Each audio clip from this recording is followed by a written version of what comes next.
आप लोगों के सामने स्क्रीन आ रही है। तो हमने जो होमवर्क आपको दिया था, मैं यहाँ से पूछता हूँ आप लोगों से, और आप लोग उसका आंसर करिए। सबसे पहले प्रीता जी, फर्स्ट क्वेश्चन का आंसर आपको करना है। बाकी लोग म्यूट रहेंगे।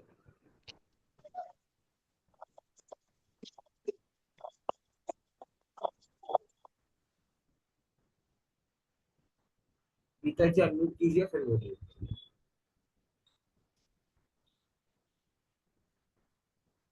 I've just joined the class today. I've not caught up with the recording. I didn't attend last class. So okay I'll catch up with the recording and I'll okay, be ready from next class. Sure. Sorry. चलिए, अमित जी आप करिए answer पहले question का। मैं करता हूँ।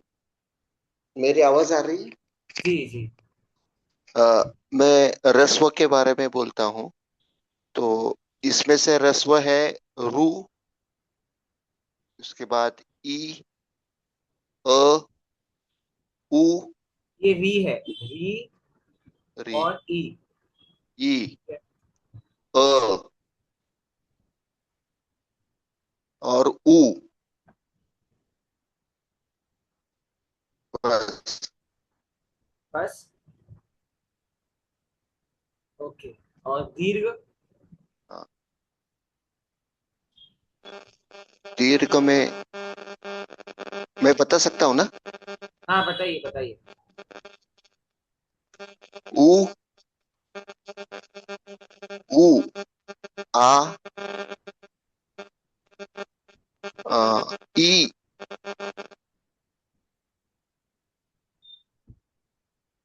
बस इतना ही। किसी को कुछ करेक्शन करने में हैंड रेस करिए, क्योंकि अभी तो कितने सारे बाकी है, एक दो तीन चार, चार चार बाकी है। हाँ डिम्पल जी आप बोलिए।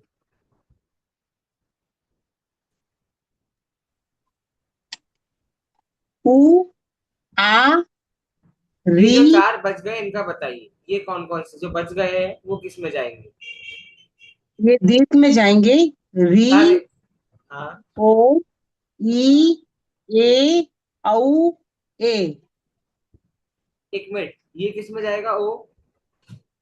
ओ दीर्घ में। तो फिर ये किस में जाएगा औ? दोनों दीर्घ में कैसे जा सकते हैं? नहीं, औ जाएगा दीर्घ में। ठीक है, और बताइए। दीर्घ में औ जाएगा। हाँ, और बाकी बाकी बाकी है ना, उनका ही बताइए, वो कहाँ जाएंगे? री, जो री है ना वो दीर्घ में जाएगा। नहीं, जो बाकी है मैं वो पूछ रहा हूँ। ओ, आई, ए, ये तीन बाकी है। अच्छा। हम्म। हम्म। चलिए अगले पे जाते हैं। ये गूगल पिक्सल 7 प्रो नाम से जो जुड़े हैं, आप अनम्यूट कीजिए। मैंने आपको ऑप्शन दिया है। जी सर, ये संयुक्त में जाएगा। कौन से? अ, ए ए ए एन का और ए बड़ा ए अच्छा ओ अच्छा, और समझ औ। गया। अच्छा अच्छा, आप लोग संयुक्त को भी समझ के कर रहे हैं।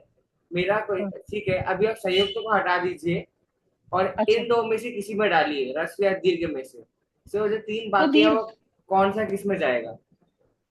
तो रस्व का तो जैसे उन्होंने फर्स्ट बताया था वो तो सही था, चारों। री, छोटा ई, अ और उ। अरे ये जो रस्व, बाकी है बस मैं उन्हीं की बात कर रहा हूँ। ये ओ, दीर्घ में आई जाएगा और ए, बाकी। तीनों तीनों दीर्घ में जाएंगे क्या? हाँ, नहीं नहीं नहीं। तो तीन ही तो है ना सर, रस्व दीर्घ और संयुक्त। तो अगर अरे दीर्घ में नहीं जाएगा तो फिर संयुक्त में। नहीं नहीं हाँ। नहीं नहीं नहीं, गड़बड़ गड़बड़। हिंदी व्याकरण थोड़ा सा याद करो, हिंदी में कैसे किसमें पढ़ा है आपने आगे। इससे हाँ, पूनम जी बता रहे, बताइए।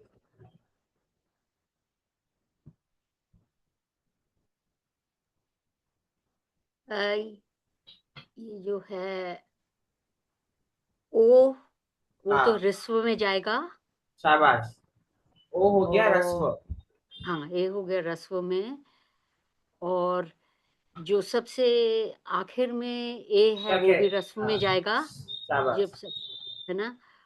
ए जाएगा दीर्घ में। आई आई। आई आई, हाँ, आई जाएगा दीर्घ में। बस और ठीक औ है, ठीक जाएगा है। दीर्घ में। जी। क्योंकि ए का बड़ा आई है ना हमारे पास जी। ऑलरेडी।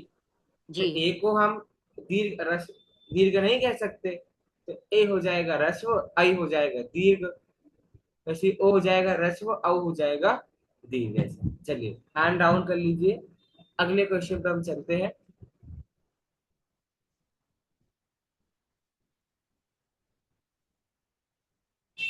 रिक्त स्थानों को पूरा कीजिए, इनको आपको फिलअप करना है कि कहाँ पर क्या आएगा। ये आप लोगों का यहाँ पर क्वेश्चन आया हुआ है।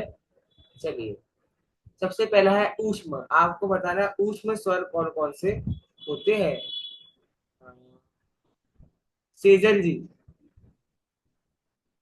बताइए, ऊष्म में क्या क्या आएगा। ऊष्म में श, श, स और ह। और के बाद ये वाला शब्द। हाँ, ये श और स और ह आएगा आगे की फिल इन द ब्लैंक में। ठीक है। हाँ, ह। अगला बताइए, ट वर्ग में क्या क्या आएगा। ट, ठ, ड, हाँ, ड और इ। कुछ रह रहा है क्या नहीं। इसमें? हाँ, मतलब यहाँ पर दो ही डैश दिए, मैं एक और दे देता हूँ, चलिए। ट, ठ, हाँ, ड, ढ और ण। ड, ढ, ण। सही है। हम्म। किसी को कोई ऑब्जेक्शन तो नहीं है? ण, ण आएगा, ण। नमोकार मंत्र वाला ना? हाँ हाँ। ठीक है,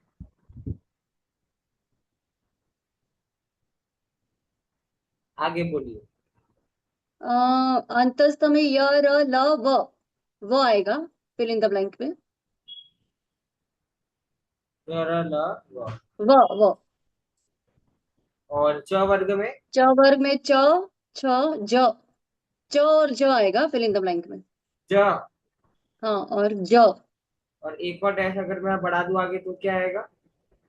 च, छ, ज, ज, य, च, छ, ज, शाबाश, ज, शाबाश, य। हाँ। शाबाश। हम्म। Good good good. चलो,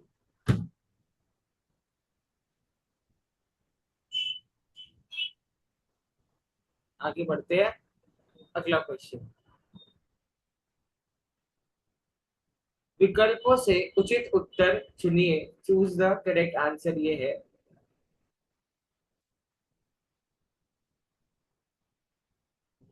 ये बताएंगे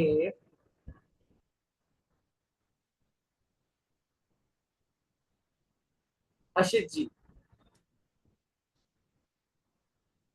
यस सर। संस्कृत में स्वरों की संख्या 11 है, सॉरी 13 है।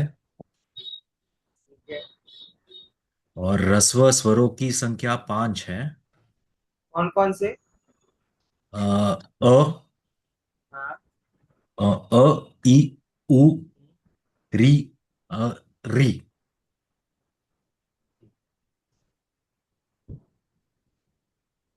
आगे बताइए। फिर ए वर्ण संयुक्त है। च वर्ग का वर्ण ज है।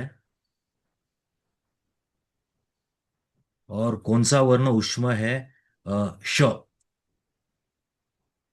वेरी गुड, ठीक है, थैंक यू। आगे हमारा क्वेश्चन है, निम्न शब्दों का वर्ण विच्छेद या विन्यास कीजिए, इसको आपको तोड़ना है। ठीक है, चलिए इसमें थोड़ा मजा आएगा, आप लोगों ने किया भी है।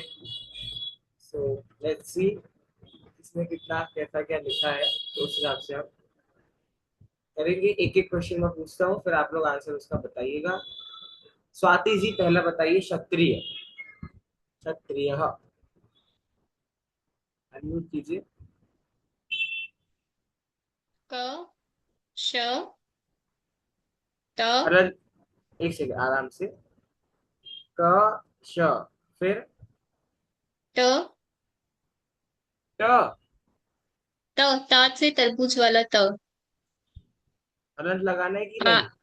इसमें लगा सकते हैं, मतलब ऑप्शन है श के बाद। हाँ, ऐसे भी अ, पूरा हो जाएगा जैस क्योंकि दोनों संयुक्त व्यंजन दोनों। है ना, तो मिलके हाँ, पूरा हो ठीक है। जाएगा। त र हाँ, त के बाद क्या आएगा? र र से रथ वाला र। ठीक है। ई कौन सी ई? छोटी। छोटी ई, पता नहीं मुझे क्या होता है, संस्कृत में क्या बोलते हैं? रस्वी। रस्व ई। य ई में हलंत आएगा क्या? नहीं, क्यों? क्योंकि वो स्वर है और स्वर अपने आप में कंप्लीट होते हैं। ठीक है, आगे। और उसके बाद है य, और आ के बाद विसर्ग आएंगे। Very good Swati, thank you. अगला बताएंगे हमें, म्यूट कर लीजिए आप, रचना जी। बाकी लोग अपना आंसर चेक करते रहिए, एंड में किसी को कोई डाउट हो तो हम ले लेंगे। रचना जी अनम्यूट कीजिए और बताइए। अ, सर व हलंत के साथ जमा रिस्व ई जमा ज हलंत जमा य हलंत जमा दीर्घ वाला। शाबाश। अब यहाँ पे मैं रुक एक सेकंड रुकना चाहूंगा। ऐसा क्यों? जैसे इसके पहले वाले पे हमने क प्लस श के बाद में अ नहीं लगाया अलग से, क्योंकि वहां छोटे अ की मात्रा थी, नीड नहीं है। लेकिन हाँ जी। विज्ञान शब्द में बड़ा आ अलग से दिया है ना, आ, ये, हाँ तो जी। उसको हमको शो करना पड़ेगा। तो हाँ जी। नॉर्मल अ के अलावा साधारण जो रस्व अ होता है, उसके अलावा कोई भी मात्रा अगर व्यंजन में लगी है, वो हमको शो करना पड़ेगा वर्ण विच्छेद करते समय। तो क्योंकि हाँ यहाँ जी। पर ग में बड़ी मात्रा लगी है, दीर्घ आ लगा है, इसलिए हमको ज प्लस य प्लस आ ऐसा लिखना पड़ेगा। हाँ जी। हाँ, आगे। हाँ जी। जमा न हलंत के साथ जमा। एक सेकेंड, एक सेकेंड। हाँ जी।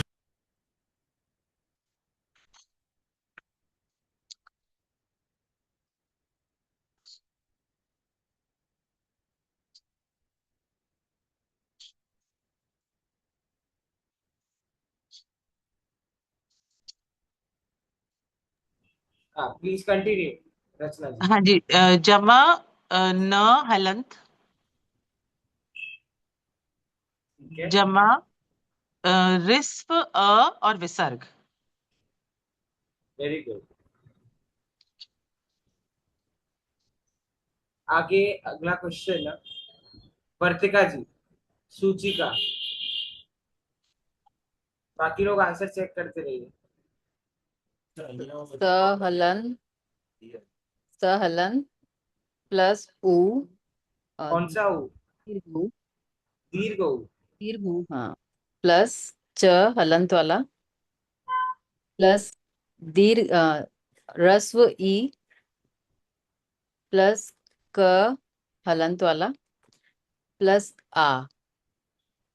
Very good.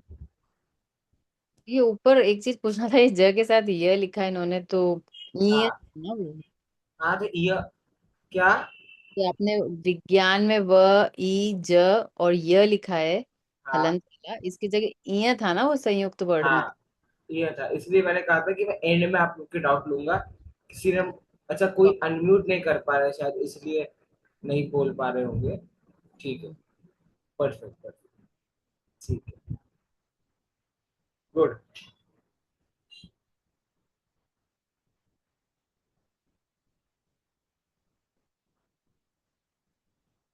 ठीक है, अगला क्वेश्चन है।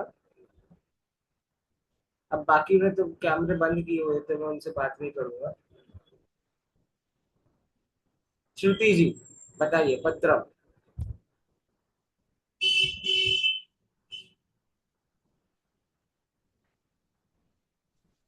प हलंत प्लस अ प्लस अ। प्लस अ प्लस त हलंत हाँ र हलंत और म हलंत। ठीक है, वेरी गुड।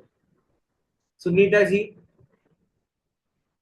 अगला, श्रमिक हम्म। श हलंत। हेलो। हाँ, एक सेकंड। हाँ, अब बताइए, श्रमिक में क्या बोला आपने? श हलंत प्लस र हलंत प्लस म हलंत प्लस अ प्लस क्यों आएगा? म में किसकी मात्रा लगी है? ई की, हाँ सॉरी, प्लस हाँ, छोटी ई छोटी ई क्या होता है? ई उसे हम क्या बोलेंगे संस्कृत में? हस्व। रस्व। ठीक है, यस। रस। प्लस क हलंत प्लस अह। Okay, very good. आगे मधुमती जी, लक्ष्मी, अनम्यूट करिए। ल हलंत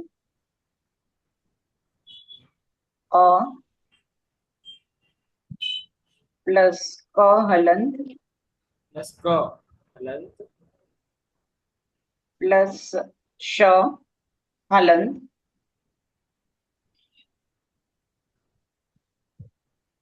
प्लस म हलंत प्लस दीर्घ ई। अब यहाँ पर काफी लोगों को डाउट हुआ होगा कि यहाँ अ पर श आधा है ना? अगर मान लीजिए श पूरा होता, हमने क्या बोला, आधे आधे को भी हम मिलाएंगे तो पूरा हो जाएगा श। और यहाँ पर लक्ष्मी में आधा श है, उसमें अभी हमने ये किया। तो आप जब राइट हैंड साइड पे सेम कंडीशन रख रहे हो, तो लेफ्ट हैंड साइड पे भी सेम होना चाहिए। पर एक बड़ा है, एक छोटा है, तो इसका क्या सॉल्यूशन करें?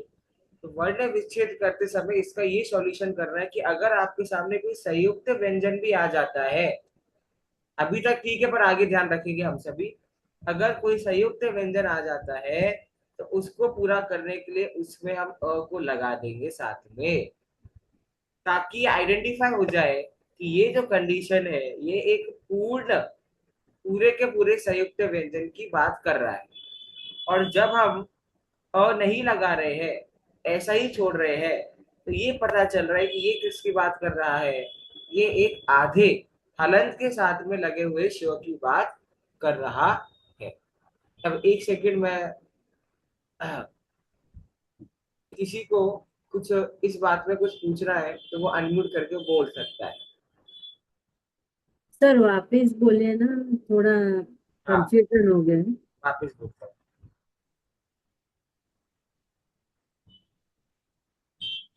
एक है ये श, संयुक्त व्यंजन है। एक ये श है, ये भी संयुक्त व्यंजन है। ये पूरा है, ये आधा है। एक सेकंड,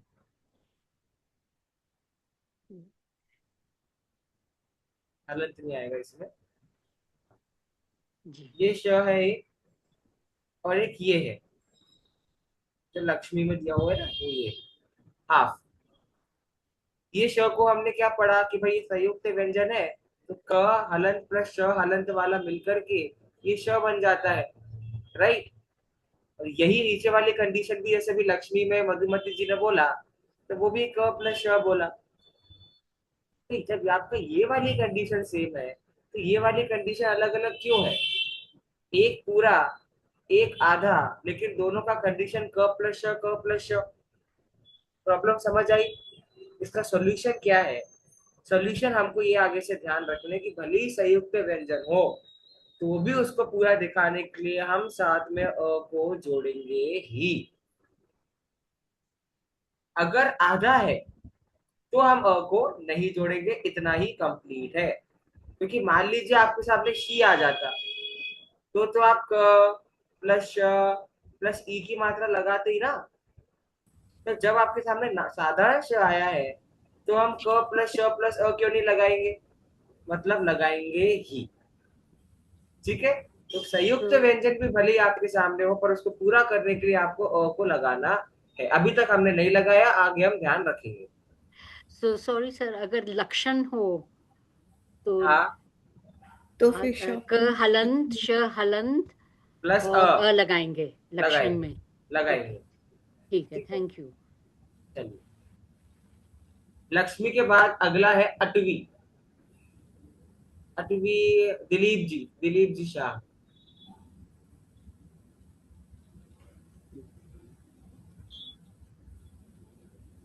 अ एक मिनट, आप म्यूट हो गए हैं, अब अनम्यूट करिए, अब बोलिए।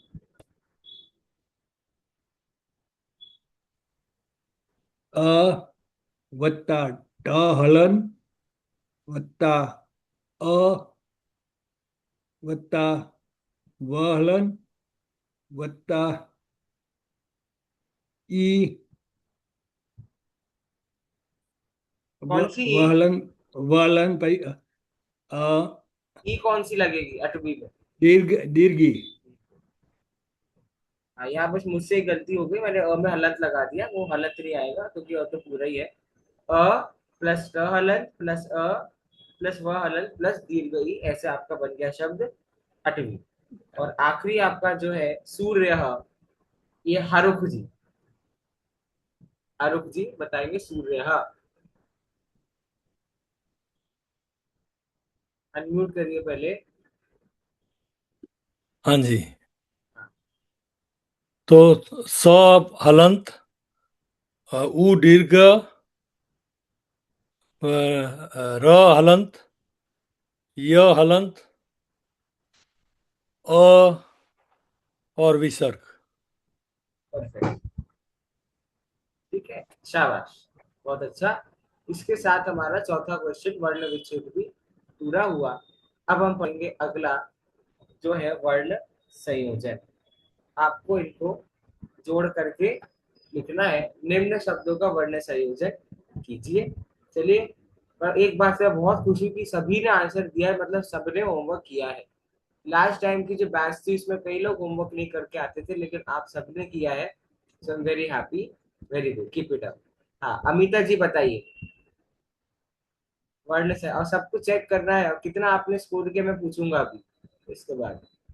अमिता जी अनम्यूट कीजिए पहले और फिर आंसर कीजिए। पहला है पुरुषः। अगला बता दीजिए कि तो मैंने क्लास में बता दिया था। लता। चलो ठीक है। इसके बाद श्वेता जी, अगले दो आप बताइए, दो और घ। श्रीमन और पत्रिका। सही लिखा है क्या मैंने श्वेता जी, या कुछ इसमें कमी है श्रीमन में? न, न में हलंत। ठीक है। अगला क्या बोला आपने? पत्रिका। चलिए एक बार बताई दीजिए आप आखिरी, श्वेता जी। अच्छा रुक जाइए, अग्नि। मत बताइए, दो बाकी ना। अरे रुक जाइए, मुझे लगा एक ही बाकी है। नीना जी अनम्यूट कीजिए और बोलिए। सर अग्नि।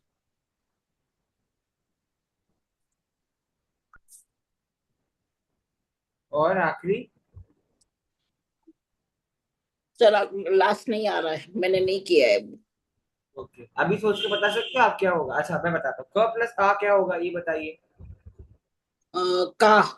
हाँ, ठीक है। अब र प्लस य है, तो जिस भी शब्द के पहले र लगता है इसका मतलब क्या होगा उस वर्ण में? ई। हाँ, री ई री। नहीं, रेफ कहते हैं उसे, हाँ, है रेफ। ना, रेफ।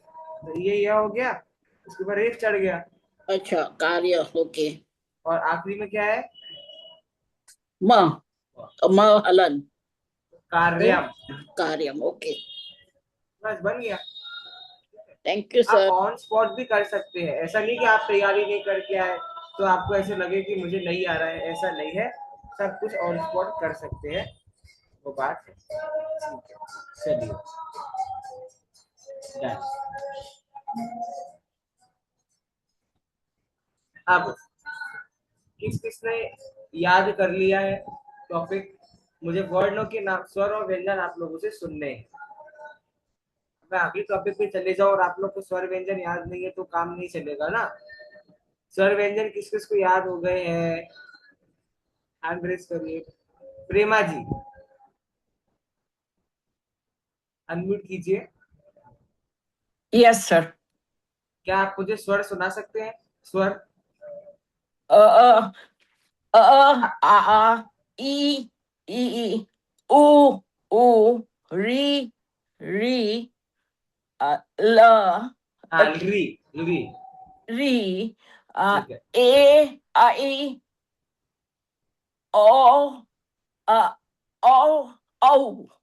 Very good. क्या आपको व्यंजन याद है? 5 वर्ग जो है। लगभग याद है पर कभी कभी मिस्टेक हो जाती है। ओके, दैट्स ओके, कोई बात नहीं, वेरी गुड। आगे तोरज जी, क्या आप मुझे व्यंजनों के नाम सुना सकते हैं? अनम्यूट कीजिए पहले तो। हाँ, जय जिनेन्द्र सर। जैसे नहीं। पूरा नहीं आता है सर, थोड़ा थोड़ा आता है। ओके, अच्छा आप मुझे स्वर के नाम बता। स्वर तो आपको याद होंगे। स्वर। अ अ आ ई उ रू नो री री री। री री हाँ। ली। वो बोलना नहीं आता है, लो वाला। ली। हाँ। ए आई ओ औ। ठीक, वेरी गुड। हाँ, ये थोड़ा कर रही हूँ व्यंजन, क ख ग। चलेगा चलेगा, नो प्रॉब्लम, ठीक है, ठीक है। Okay, next. श्योर। अब थोड़ा सा आप लोग ध्यान देना, जो चीज मैं आपको यहाँ से बता रहा हूँ, कुछ आपको इंफॉर्मेशन देता हूँ कि सेंटेंसेस संस्कृत में कैसे बनते हैं। हम अगले टॉपिक की तरफ जा रहे हैं ना, तो उस अगले टॉपिक की तरफ जाने के लिए कुछ आपको ब्रीफिंग मैं यहाँ से कर रहा हूँ। थोड़ा सा यहाँ से आप लोग ध्यान दीजिएगा तो आप लोग को समझ में आएगा।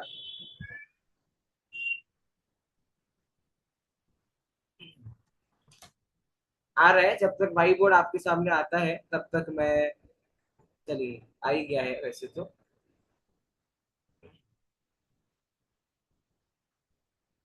चलिए देखिए यहाँ पे कोई भी लैंग्वेज होती है तो मैंने आपको बताया था वर्ण होते हैं, वर्ण से शब्द बनते हैं और शब्द से हमारे वाक्य बनते हैं। ठीक है, स्क्रीन को टच मत कीजिए कोई भी। ठीक है, वर्ण से शब्द बनते हैं और शब्द से वाक्य बनते हैं। अब मुझे आपको वही चीज यहाँ पे बतानी है। देखिए,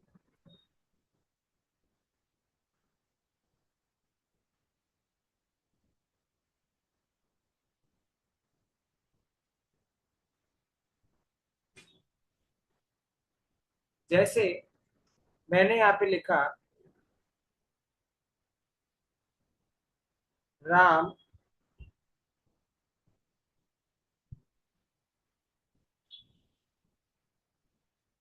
फल, नहीं फल भी नहीं लिखता हूं मैं अभी, राम खाता है।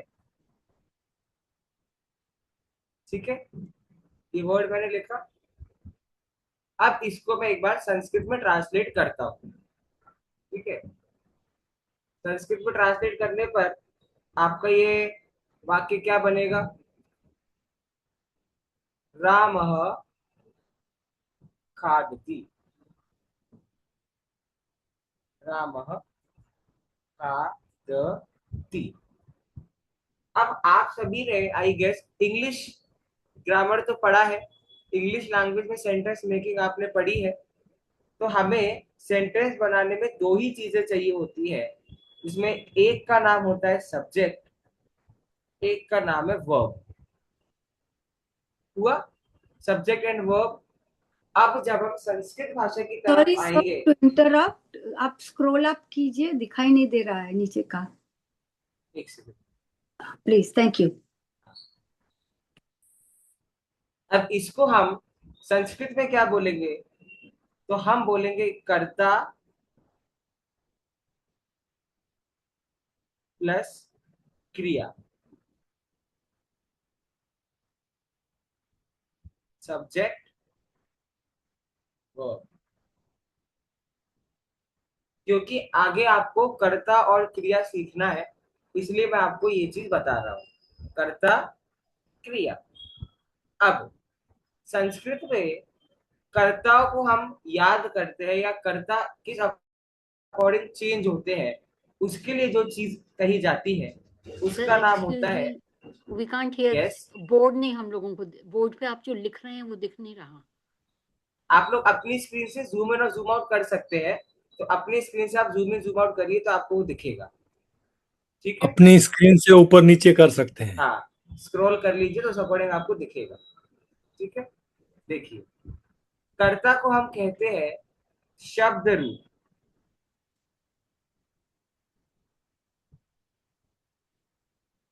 ठीक है, और जो क्रिया होती है, क्रिया को हम कहते हैं धातु रूप।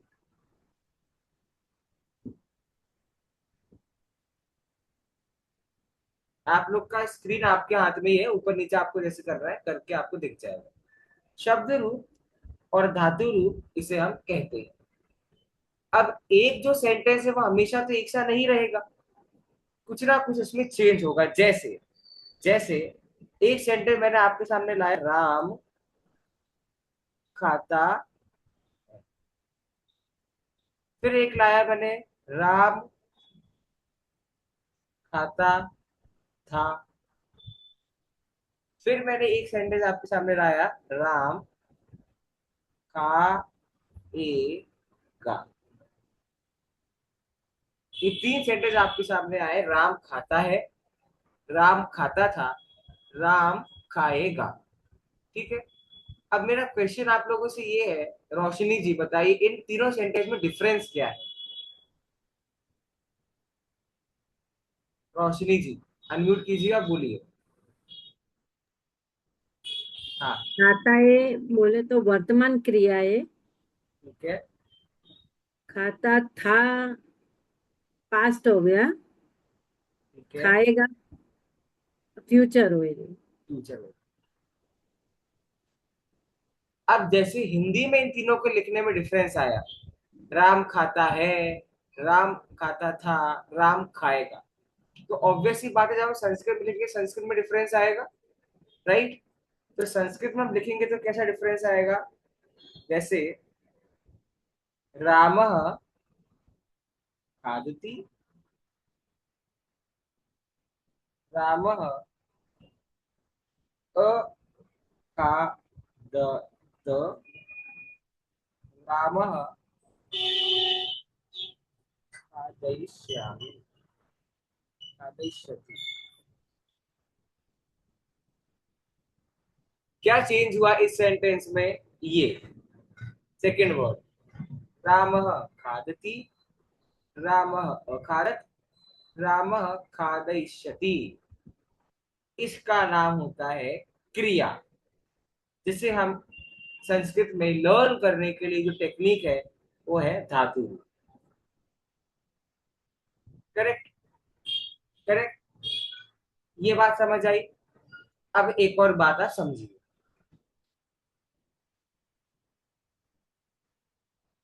राम खाता है, दो राम खाते हैं, बहुत बहुत सारे राम खाते। अब ध्यान देना, इसके पहले जो हमारे 3 सेंटेंस थे वो थे राम खाता है, राम खाता था, राम खाएगा, राइट। तो उसमें जो राम था जिसे हम क्या कहते हैं, कर्ता, वो तो सेम था, लेकिन उसके सामने जो क्रिया आ रही थी वो चेंज हो गई थी, खाता है, खाता था, खाएगा। अब जो मैंने आपके सामने सेंटेंस लिखे इसमें क्या है, इसमें आपका कर्ता भी चेंज हो रहा है। एक राम है, दो राम है, और बहुत सारे राम है। तो ऑब्वियसली बात है, जब संस्कृत में हम लिखेंगे तब भी चेंज होगा वो। तो एक राम खाता है तो क्या बनेगा, रामः खादति, ठीक है। और जब बहुत सारे दो राम खाएंगे तो बन जाएगा रामऊ, और बनेगा खादतः। और जब बहुत सारे राम हो जाएंगे, रामहा खादन्ति। इसका क्या मतलब हुआ, इसका मतलब ये हुआ कि हमेशा कर्ता के अकॉर्डिंग क्रिया चलती है। ये सेंटेंस आप चाहो तो कहीं लिख लो, कर्ता के अनुसार क्रिया चलती है। जैसे जैसे कर्ता बदलेगा वैसे वैसे आपकी क्रिया बदलेगी, ठीक है। अब आपको एक बात याद रखनी है, कर्ता हमेशा, चलिए उसके पहले आपको एक चीज बताता हूं।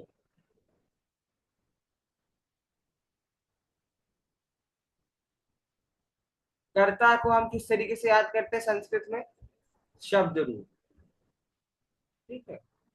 तो कितनी कंडीशन, जैसे एक राम खाता है, दो राम खाता है, तो कितनी कंडीशन हो सकती है कर्ता की, शब्द रूप की। तो कर्ता की 7 कंडीशन हो सकती है, 7 कंडीशंस, जिन्हें हम कहते हैं 7 विभक्ति। क्या कहते हैं संस्कृत में, थोड़ा थोड़ा आपको ख्याल में आ रहा है, विभक्तियां वगैरह सब संस्कृत में होती है, 7 विभक्तियां होती है।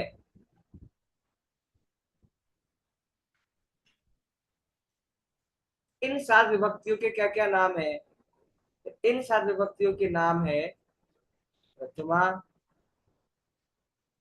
द्वितीया, तृतीया, चतुर्थी, पंचमी, ऊपर नीचे बोर्ड कर लेना अपने अकॉर्डिंग, षष्ठी और सप्तमी।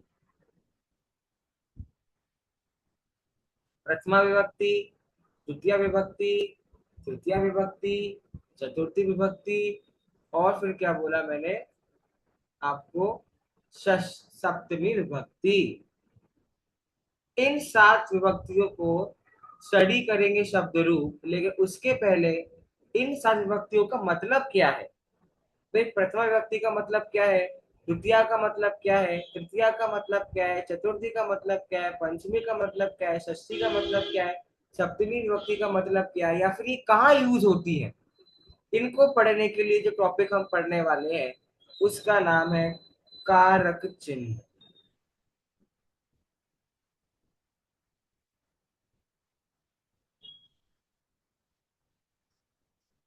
कारक चिन्ह, तो हम जो आज पढ़ेंगे उसका नाम है कारक चिन्ह, जो हमें इन 7 विभक्तियों का यूज बताता है कि ये 7 विभक्तियां आखिर यूज कहाँ होती है, ठीक है। अभी तक जो मैंने बताया उसमें किसी को कुछ पूछना है तो पूछिए, वरना हम कारक चिन्ह की तरफ आगे बढ़ेंगे।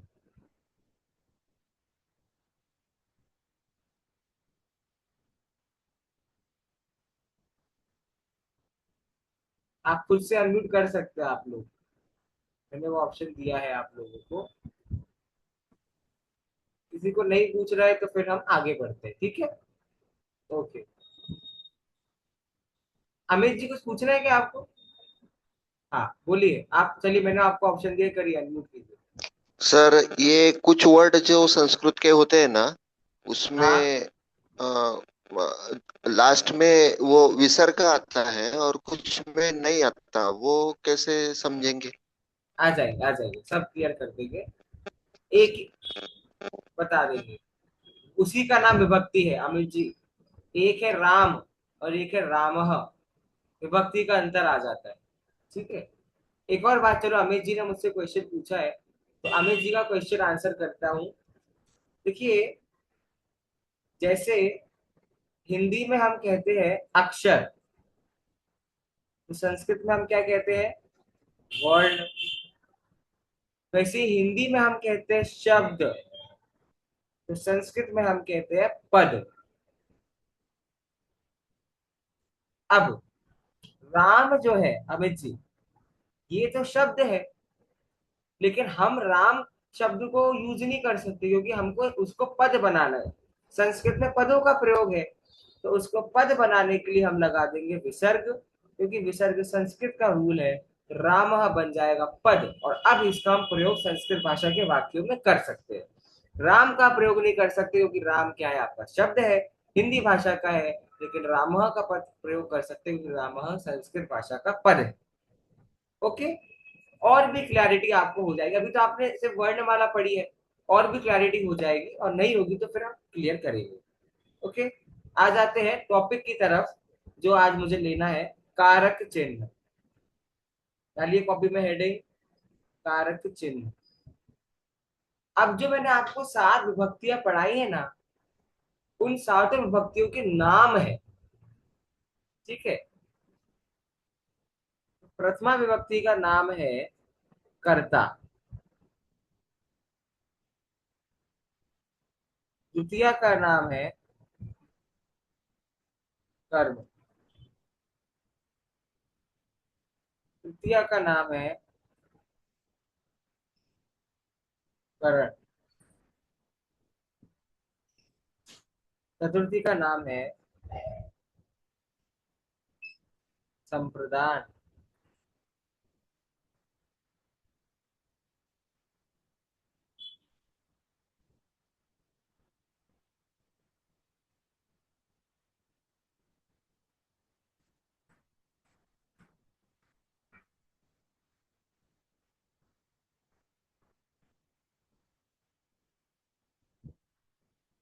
वापिस लिखता हूं अच्छे से।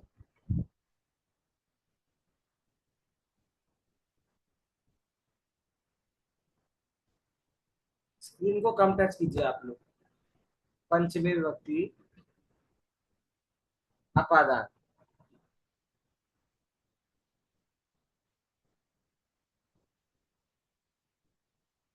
षष्ठी विभक्ति संबंध,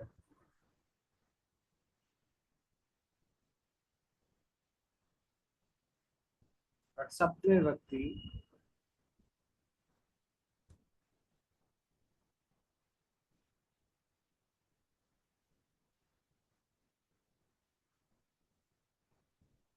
अधिकरण।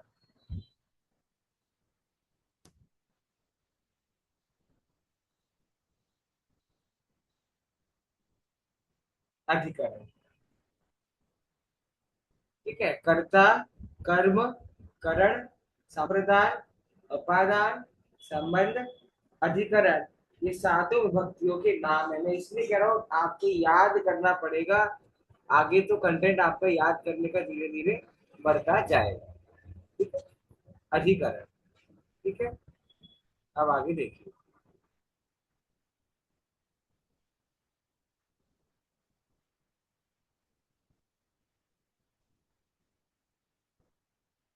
अब प्रॉपर कारक चिन्ह ऐसे बनेंगे, कर्ता के आगे आप लिखिए ने। अब इनका मीनिंग बताता हूँ, नाम नाम आपको बता दिए, इनका मीनिंग क्या है। कर्ता ने कर्म को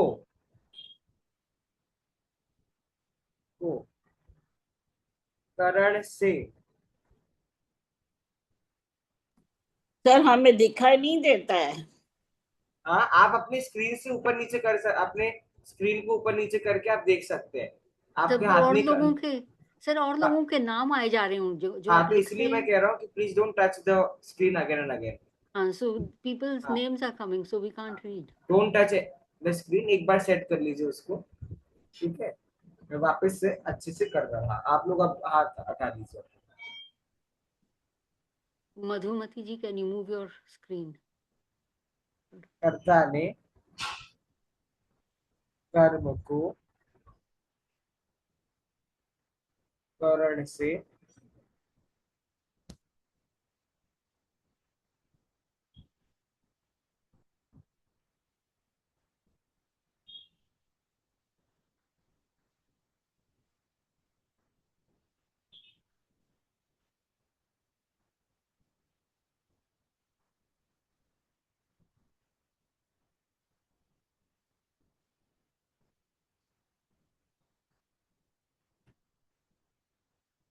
जस्ट सेकंड।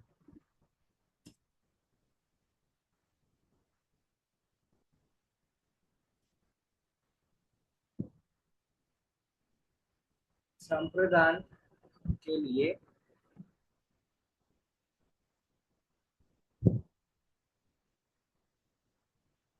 उपादान से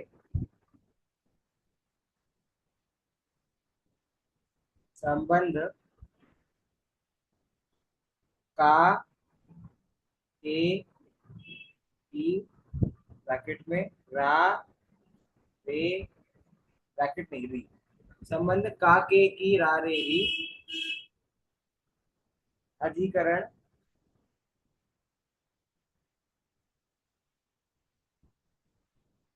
में पे एंड पर। प्लीज लोग अपना स्क्रीन पे से हाथ हटा लें ताकि हम पढ़ पाएं।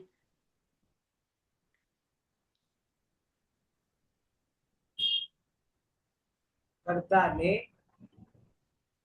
कर्म को करण से संप्रदान के लिए अपादान से संबंध का के की रा रे री अधिकरण में पे पर। ये जो है ने को से के लिए अपादान से संबंध का के की रा रे री अधिकरण में पे पर, ये आपको याद होना चाहिए। अब क्यों याद होना चाहिए मैं बताता हूँ। Can I rub this? अगर सबने लिख लिया है तो okay, I am rubbing it. जैसे अगर आपके सामने सेंटेंस है राम ने, अब इतना बस बताइए ये सेंटेंस कौन सी विभक्ति का है? ने आ गया ना, ने, तो कौन सी विभक्ति में ने का यूज होता है बताइए? प्रथमा। प्रथमा। सेंटेंस है राम को, कौन सी विभक्ति का हो गया? द्वितीया। द्वितीया।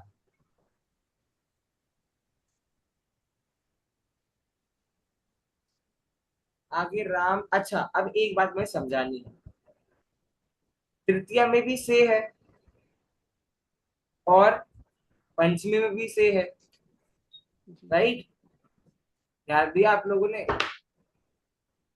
करण से में भी से है और अपादान में भी से है, तो डिफरेंशिएट कैसे करेंगे कि कहाँ पे तृतीय व्यक्ति है और कहाँ पर पंचमी विभक्ति है? इसको डिफरेंशिएट कैसे करेंगे? तो सिंपल सा एक रूल आपको बताता हूँ, ठीक है? पहले इतना मैं रब करता हूँ फिर बताता हूँ। दो सेंटेंस आपके सामने लिखता हूँ जिनमें से का यूज किया गया है।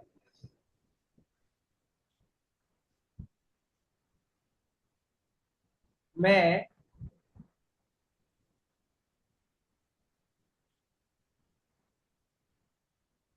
जयपुर से हूँ, एक सेंटेंस ये हुआ। और पेड़ से पत्ता गिरा, एक सेंटेंस ये है। मैं जयपुर से हूँ, एक सेंटेंस ये है। और पेड़ से पत्ता गिरा, एक सेंटेंस ये है, ठीक है? अब दोनों में ही से का यूज है, दोनों में ही से का यूज है कि नहीं है? अब बात ये आ जाती है कि हम कैसे पता करें कौन से में कौन सी विभक्ति है। तो जो से अलग होने की बात करता है वह वाला से पंचमी विभक्ति का होता है। जैसे सेकंड सेंटेंस जो आपके सामने है, पेड़ से पत्ता गिरा, तो जब पेड़ से पत्ता गिरा तो वो अलग हो गया कि नहीं हो गया? जब पेड़ से पत्ता अलग हो गया, अब वो जुड़ा नहीं है।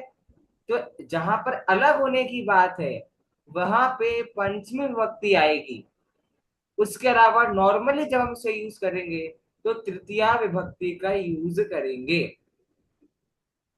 तृतीया और पंचमी में डिफरेंशिएशन हो गया क्या? जहां पर अलग होने की बात होती है, डिफरेंशिएट करने की बात होती है, वो वाला से पंचमी विभक्ति का है। और जहां पर उसके अलावा किसी भी अर्थ में से का प्रयोग किया जाता है तो वह से तृतीया विभक्ति का होता है। ठीक है। फिर मेरा एक सेंटेंस बनेगा राम के लिए। कौन सी विभक्ति हो गई है? चतुर्थी। फिर राम का षष्ठी, राम में सप्तमी। तो अब आपने इतना सीख लिया कारक चिन्ह के माध्यम से कि कहां पर कौन सी विभक्ति का यूज होता है। इतनी बात क्लियर हो गई कि नहीं हो गई? हो गई। अब आते हैं अगली चीज की तरफ। वो ये है कि हमको हिंदी में समझ में तो आ गया कि राम ने में प्रथमा विभक्ति है और राम को में द्वितीय विभक्ति है, पर संस्कृत में कैसे लिखेंगे? संस्कृत में कैसे पता चलेगा कि राम ने में कौन सी विभक्ति है और राम को में कौन सी विभक्ति है? तो ये पता करने के लिए हमको याद करने पड़ेंगे शब्द रूप। ठीक है। क्या होता है शब्द रूप में ये आपको बताता हूं और नेक्स्ट क्लास से आपको याद करवाऊंगा, अभी नहीं। ठीक है। देखिए एक आपके सामने चार्ट बना रहा हूं।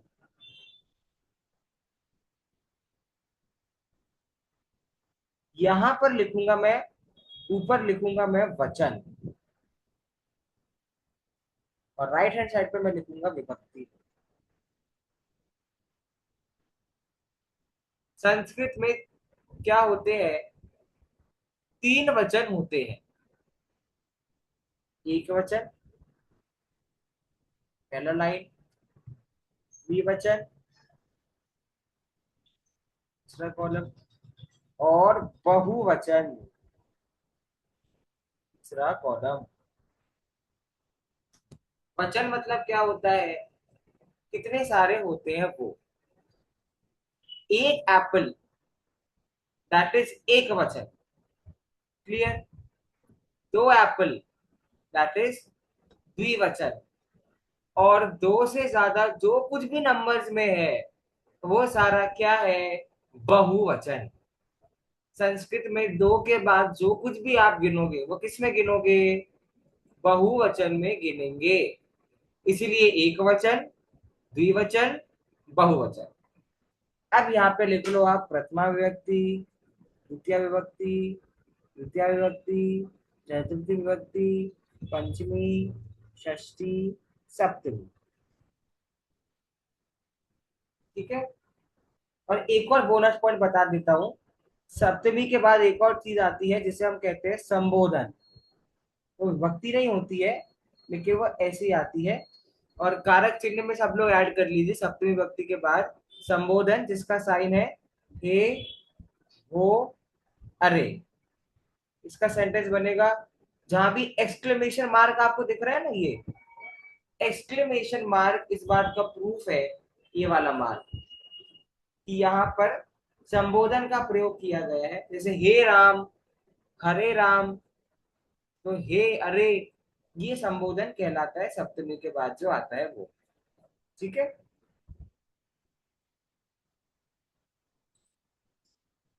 अब ध्यान देना, मैंने इतना आपको बेस क्यों पढ़ाया है। जब आप शब्द रूप याद करेंगे तो जैसे राम ने, तो यहां पर एक वर्ड आएगा। 2 राम ने, तो यहां पर एक वर्ड आएगा। राइट, दो राम हो गए, बहुत सारे नाम ने, तो यहाँ बहुवचन में आएगा। सिंबल क्या है, ने, लेकिन बदल के रही है उनका वचन।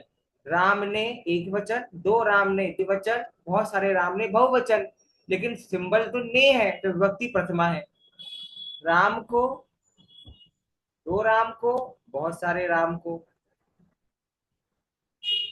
राम से, दो राम से, बहुत सारे राम से।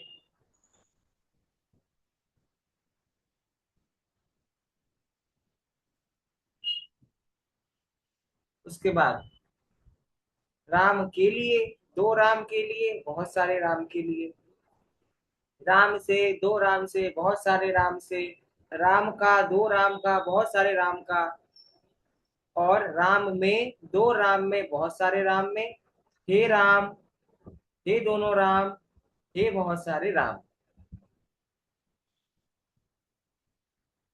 कितने वर्ड्स हो गए, 1 2 3 4 5 6 7 8, 8 इंटू 8 इंटू 8, एक शब्द रूप में 24 शब्द होते हैं, और हमें वो याद करने पड़ेंगे।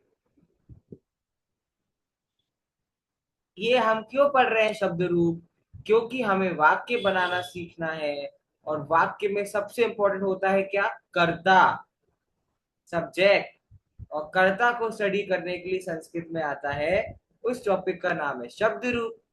शब्द रूप में विभक्तियां होती हैं, और विभक्तियों का अर्थ समझने के लिए जो टॉपिक होता है वो होता है कारक चिन्ह।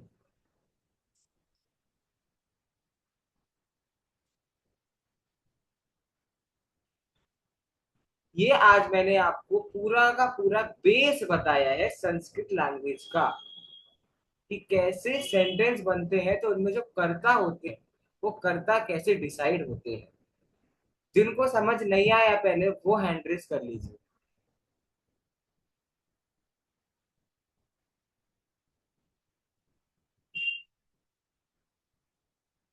जिनको समझ, अभी हमने कुछ याद नहीं किया आज, अब आगे आपको याद करना है। आज मैंने सिर्फ आपको टेप बना, एक फॉर्मेट बता दिया कि इस फॉर्मेट में शब्द रूप होते हैं, फिर कल मैं आपको दिखाऊंगा और दो तीन चीजें और बताऊंगा।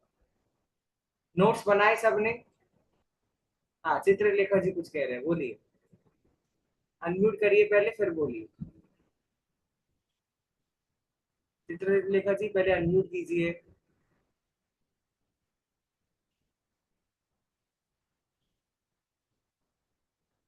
चित्रलेखा जी अनम्यूट करना पड़ेगा, ऐसे आपकी आवाज नहीं आ रही है, अनम्यूट करिए। हाँ, आप बोलिए। आपने जो ये वचन सिखाया है ना, एक वचन, द्विवचन, बहुवचन, उसमें सब एक वचन का वाक्य बोले, बहुवचन का, वो आप लाइन दौड़ रहे थे, तो हम लिख नहीं पा रहे, समझ भी नहीं पा रहे, तो कैसे सब सब स्क्रीन आगे पीछे करते हैं तो सबका हाँ नाम ही आता है, हाँ, देखिए देखिए, दिखाई कोई नहीं बात नहीं देता है, है। उसमें कोई बात नहीं है। ये तो आपको, ये तो मैंने सिर्फ नॉर्मल बताया है। अभी शब्द रूप लिखा थोड़ी ना था, एक भी वर्ड, सब खाली डैश डैश थे। चार सब नेक्स्ट क्लास में स्टडी करेंगे, जो मैं आपके सामने शेयर करूंगा, तो वो आपको बहुत इजीली दिख जाएंगे, जिसमें आपको नाम क्या है दिखेंगे।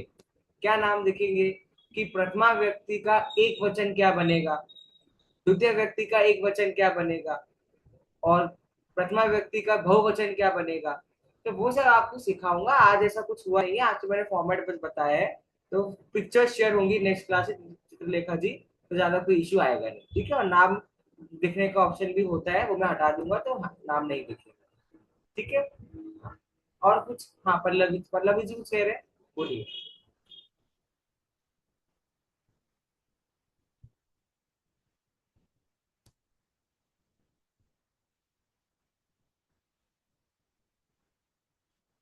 हाँ जी, मेरा सवाल एक्चुअली ह्रस्व और दीर्घ से है। जो आपने ओ को ह्रस्व में समन्वित किया, लेकिन ओ की मात्रा छंदों में तो दीर्घ होती है ना, तो अगर उसकी मात्रा ड्यूरेशन दीर्घ है, तो फिर वो स्वर ह्रस्व कैसे हुआ? क्योंकि उसका बड़ा रूप औ है ना। अगर आप ओ को दीर्घ में ले लेंगे तो औ को किस में लेंगे? वो भी दीर्घ होगा ना, क्योंकि दोनों संयुक्त हैं।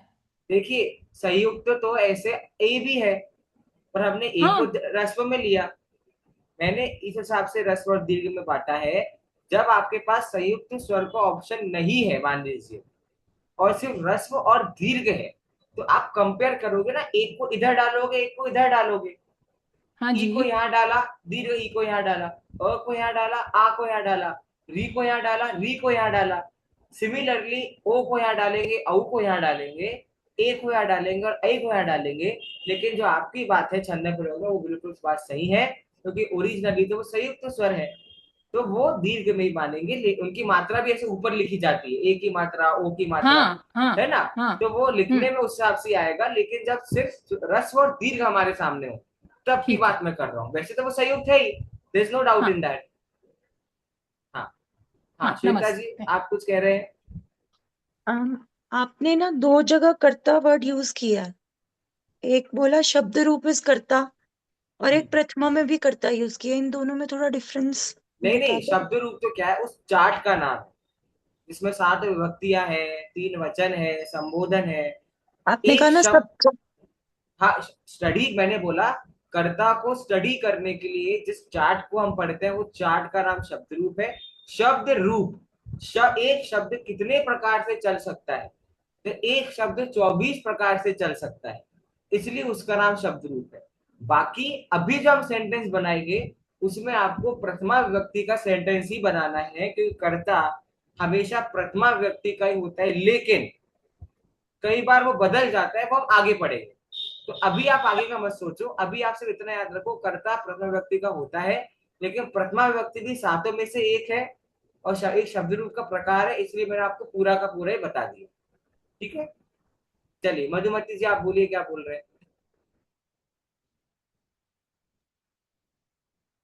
सर, आज जो आपने जो पढ़ाया ना, उसकी नोट्स आप शेयर करने वाले हो? अभी रुक जाइए, आज के नोट्स की कुछ ऐसा है नहीं, मैंने सिर्फ आपको बेसिक पढ़ाया है।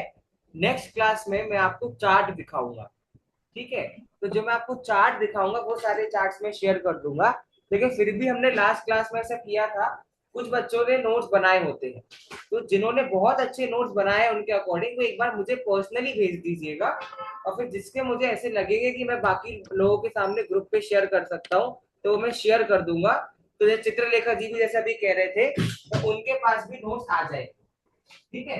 तो जिन्होंने बहुत अच्छे से नोट्स बनाए हैं, वो मुझे शेयर कर दीजिएगा, और फिर मैं किसी के ग्रुप पे शेयर कर दूंगा, तो सबके लिए हेल्पफुल हो जाएगा वो, इसीलिए। ठीक है, हाँ आशीष जी बोलिए। हाँ, जय जिनेन्द्र भैया जी। मैं ये पूछ रहा था कि जो आपने दूसरी पीडीएफ भेजी थी, उसमें से भी कोई डाउट है तो वो यही पूछ रहे हैं, जो व्याकरण हाँ, वीथी वाली। एक काम करेंगे, नेक्स्ट क्लास में सबसे पहले आप उसमें से डाउट पूछ लेना, ठीक है। हाँ, और वो दूसरी पीडीएफ भी मैं एक बार देख लूंगा, उसमें से कुछ एक्सरसाइज अगर आप लोग से करवानी तो वो करवा लूंगा, ठीक है।